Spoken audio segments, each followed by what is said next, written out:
Hi hello ನಮಸ್ತೆ ಚೈತ್ರ ಅಡುಗೆ ಚಾನಲ್ಗೆ ಸ್ವಾಗತ. ಇವತ್ತು ನಾನು ಚಿಕನ್ ಗ್ರೇವಿ ಮಾಡ್ತಾಯಿದ್ದೀನಿ. ಇಲ್ಲಿ 700 ಗ್ರಾಮ್ ಆಗೋಷ್ಟು ಚಿಕನ್ನ ವಾಶ್ ಮಾಡಿ ಇಟ್ಕೊಂಡಿದ್ದೀನಿ.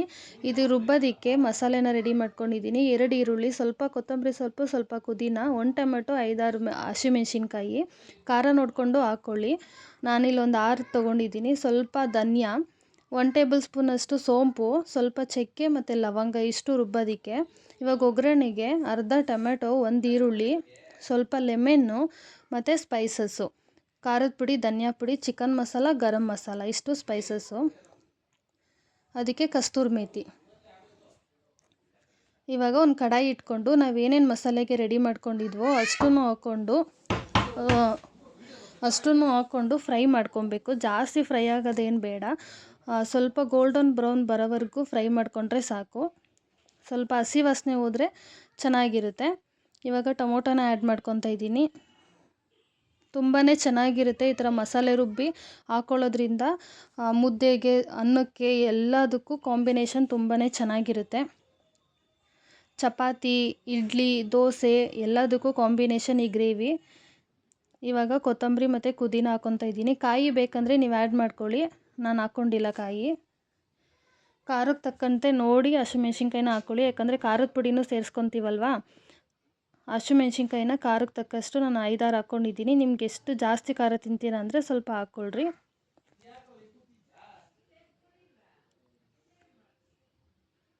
ಇದು ತಣ್ಣಗಾದ್ಮೇಲೆ ಮಿಕ್ಸಿಗೆ ಹಾಕ್ಕೊಂಡು ರುಬ್ಕೊಳ್ರಿ.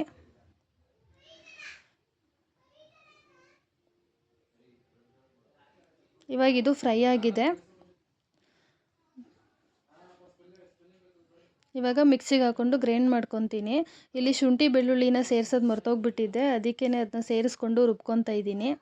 ಇವಾಗ ಒಂದು ಕಡಾಯಿ ಇಟ್ಕೊಂಡು ಅದಕ್ಕೆ ಸ್ವಲ್ಪ ಎಣ್ಣೆ ಹಾಕ್ಕೊಂಡು ಒಗ್ಗರಣೆಗೆ ಇಟ್ಟಿದ್ನಲ್ಲ ಟೊಮೊಟೊ ಮತ್ತು ಈರುಳ್ಳಿ, ಅದನ್ನೆಲ್ಲ ಸೇರಿಸ್ಕೊತಾ ಇದ್ದೀನಿ. ಸ್ವಲ್ಪ ಕರಿಬೇವನ್ನ ಆ್ಯಡ್ ಮಾಡ್ಕೊಂಡಿದ್ದೀನಿ. ಈರುಳ್ಳಿ ಅಷ್ಟೇ ಜಾಸ್ತಿ ಫ್ರೈ ಆಗೋದೇನು ಬೇಡ, ಸ್ವಲ್ಪ ಫ್ರೈ ಆದಮೇಲೆ ಸ್ವಲ್ಪ ಟೊಮೆಟೊನ ಹಾಕ್ಕೊಂಡು ಫ್ರೈ ಮಾಡ್ಕೊಳ್ಳಿ. ಒಂದು ಅರ್ಧ ಗಂಟೆಲೆಲ್ಲ ಈ ಗ್ರೇವಿ ರೆಡಿಯಾಗಿಬಿಡುತ್ತೆ. ತುಂಬಾ ಚೆನ್ನಾಗಿರುತ್ತೆ ಟೇಸ್ಟು. ಇವಾಗ ಟೊಮೊಟೊನ ಆ್ಯಡ್ ಮಾಡ್ಕೊತಾ ಇದ್ದೀನಿ. ಒಂದು ಅರ್ಧ ಟೊಮೊಟೊನ ಒಗ್ಗರಣೆಗೆ ಹಾಕ್ಕೊಂಡ್ರೆ ಸಾಕು, ರುಬ್ಬಕ್ಕೆ 1 ಟೊಮೆಟೊ ಹಾಕ್ಕೊಂಡಿರ್ತೀವಿ. ಇದನ್ನು ಸ್ವಲ್ಪ ಫ್ರೈ ಮಾಡಿಬಿಟ್ಟು ಚಿಕನ್ನ ಆ್ಯಡ್ ಮಾಡ್ಕೊತೀನಿ.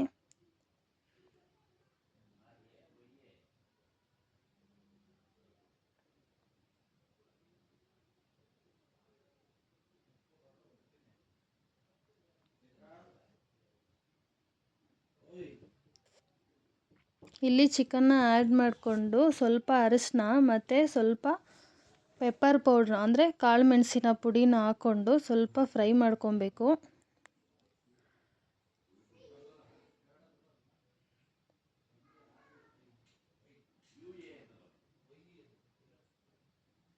ಅರಿಶಿನ ನಾವು ಚಿಕನ್ ತೊಳೆಯೋವಾಗೂ ಹಾಕ್ಕೊಂಡಿರ್ತೀವಿ. ಇವಾಗೂ ಸ್ವಲ್ಪ ಅರಿಶಿನ ಮತ್ತು ಪೆಪ್ಪರ್ ಪುಡಿನ ಹಾಕ್ಕೊಂಡ್ರೆ ಟೇಸ್ಟು ತುಂಬ ಚೆನ್ನಾಗಿರುತ್ತೆ. ಅರಿಶಿನ ಹಾಕ್ಕೊಂಡಿದ್ದೀನಿ. ಇವಾಗ ಪೆಪ್ಪರ್ ಪೌಡ್ರನ್ನು ಹಾಕ್ಕೊತಾ ಇದ್ದೀನಿ.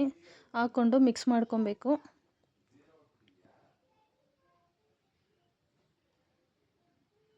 ನಾವು ಸ್ಪೈಸಸ್ನ ತೊಗೊಂಡಿದ್ವಲ್ಲ ಅದನ್ನು ಇವಾಗೇ ಸ್ಪೈಸಸ್ನ ಹಾಕ್ಕೊಂಡ್ರೆ ಚಿಕನ್ನು ಉಪ್ಪು ಖಾರನ ಚೆನ್ನಾಗಿ ಇಟ್ಕೊಳ್ಳುತ್ತೆ. ಇವಾಗ ಸ್ಪೈಸಸ್ನ ಆ್ಯಡ್ ಮಾಡ್ಕೊತೀನಿ. ರುಚಿಗೆ ತಕ್ಕಷ್ಟು ಉಪ್ಪನ್ನು ಇವಾಗೇ ಆ್ಯಡ್ ಮಾಡ್ಕೊತೀನಿ. ಹಾಕ್ಕೊಂಡು ಫುಲ್ಲು ಮಿಕ್ಸ್ ಮಾಡಿಬಿಟ್ಟು ಇದನ್ನು ಒಂದು 5-10 ನಿಮಿಷ ಬೇಯೋದಕ್ಕೆ ಬಿಟ್ಬಿಡ್ರಿ. ಇವಾಗ ನೀರೇನು ಆ್ಯಡ್ ಮಾಡ್ಕೊಳ್ಳೋಕೆ ಹೋಗ್ಬಿಟ್ಟು ಚಿಕನ್ನೇ ನೀರು ಬಿಟ್ಕೊಳ್ಳುತ್ತೆ. ಇವಾಗ ಒಂದು 5 ನಿಮಿಷ ಮುಚ್ಚಳ ಮುಚ್ಚಿ ಬೇಯಿಸ್ಕೊಂಬಿಡೋಣ.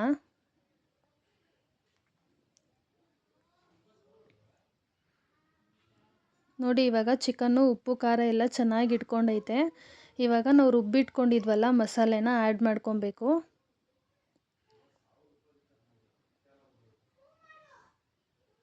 ಜಾಸ್ತಿ ತೆಳ್ಳಗೆ ಮಾಡ್ಕೊಳ್ಳೋಕೆ ಹೋಗಬೇಡಿ, ಗ್ರೇವಿ ಥರನೇ ಇರಬೇಕು. ನೀವು ನೋಡಿಕೊಂಡು ನೀರನ್ನ ಆ್ಯಡ್ ಮಾಡ್ಕೊಳ್ಳಿ.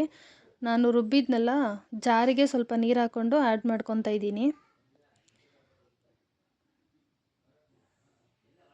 ನಾನು ನೈಟು ಮುದ್ದೆ ಜೊತೆಗೆ ಇದನ್ನು ಆ್ಯಡ್ ಮಾಡ್ಕೊಂಡಿದ್ದೀನಿ. ಸ್ವಲ್ಪ ಲೆಮನ್ನ ಆ್ಯಡ್ ಮಾಡ್ಕೊಳ್ಳಿ.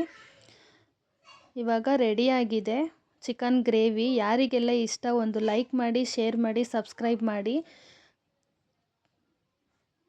Thank you so much.